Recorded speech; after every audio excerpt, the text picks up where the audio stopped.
నిరుత్సాహపడకండి. ఏం నెలలో ముఖ్యమంత్రి అయ్యాడు, మీరు ఇంకేమైనా ఎవరు నిరుత్సాహపడాల్సినటువంటి అవసరం లేదు.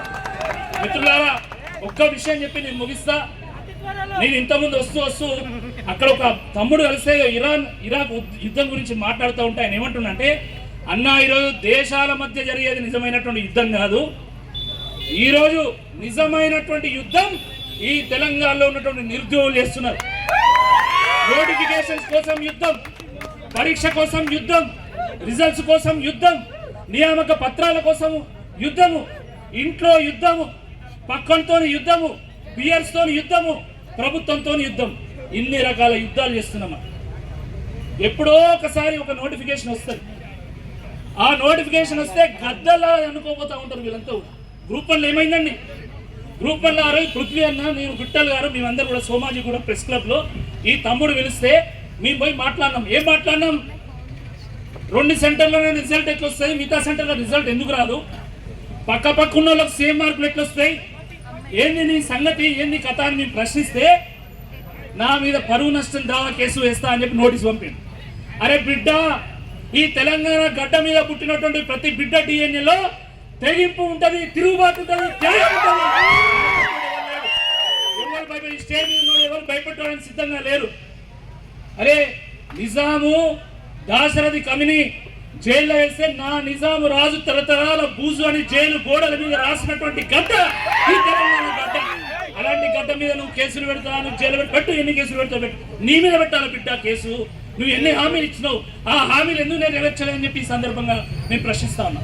ఇంకొక విషయం, మొన్న ఆల్ పబ్లిక్ సర్వీస్ కమిషన్స్ యొక్క మీటింగ్ అయింది కదా, మీకు తెలిసే ఉంటుంది. All public service commissions chairmans, అంటే దేశవ్యాప్తంగా ఉన్నటువంటి పబ్లిక్ సర్వీస్ కమిషన్ చైర్మన్ అందరూ వచ్చి మీటింగ్ పెట్టాము. ఆడ ఏమన్నారు తెలుసా? అందరూ ఇప్పటి పోటీ పరీక్షలలో ఏఐ వాడాలి. ఏఐ వాడాలంటే ఆర్టిఫిషియల్ ఇంటెలిజెన్స్ కావాలి నేను అనుకున్నా. దానికి రేవంత్ రెడ్డి ఏమన్నంటే, మేము ఆల్రెడీ వాడతాను, ఫుల్ వాడుతాను, గ్రూప్ 1 వాడేసాం.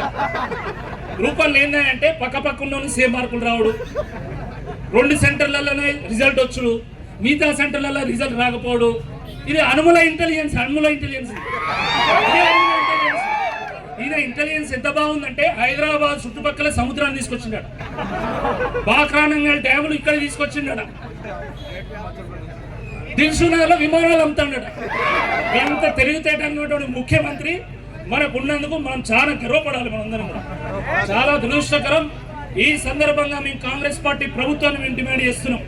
రాజకీయాలతో సంబంధం లేదు, ఈ రాష్ట్ర యొక్క యువత యొక్క భవిష్యత్తు మీ బాధ్యత కదా చెప్పండి ముందు మీ కాబట్టి ఒకటే విషయము, ఈరోజు 2 లక్షల ఉద్యోగాలు ఎప్పుడు ఇస్తావో చెప్పాలి, జాబ్ క్యాలెండర్ వెంటనే ప్రకటించాలి, జీవో 46ను రద్దు చేయాలి, జీవో 29 రద్దు చేయాలి.